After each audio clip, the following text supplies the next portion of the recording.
Patuloy na inaaral ng mga mambabatas at ilang ahensya ng pamahalaan kung mainam na isulong nga ang suspensyon ng excise tax sa mga produktong petrolyo.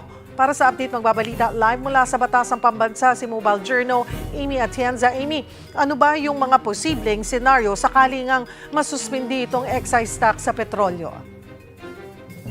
Cheryl, nagsimula na nga ang talakayan ng House Committee on Ways and Means ukol sa posibleng suspensyon ng excise tax sa produktong petrolyo. Naglabas na rin ang saloobin ng iba't ibang ahensya sa kung paano nga ba ito makakaapekto sa iba't ibang sektor sa bansa. Ang Department of Finance isinusulong ang excise tax suspension, pero malaki-laking pera ang mawawala sa kaban ng bayan sakaling maipatupad ito simula Mayo at magtatagal naman hanggang Disyembre. Sa pagtataya ng ahensya, aabot sa 9 to 10 billion pesos ang revenue loss sa kada pisong bawas sa excise tax para sa diesel sa loob ng 8 buwan.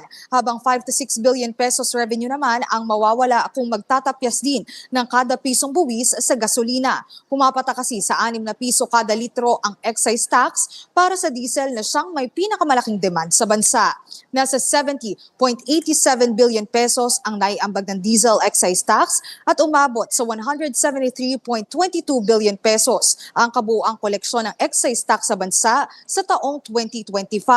Papatak naman sa 135.9 billion pesos ang posibleng bawas ng koleksyon sa excise at value-added tax ng langis sakali mang maipatupad ang suspensyon nito simula Mayo ngayong taon. Malaki raw ang magiging epekto nito sa pagbaba ng government revenues at sa mas malaking utang ng bansa. Pero sa kabilang banda, inaasahan ang nababagal ang paggalaw ng presyo ng langis sa iba pang mga sektor gaya ng food services, trading at housing and electricity na kahit papaano ay tulong na rin sa publiko.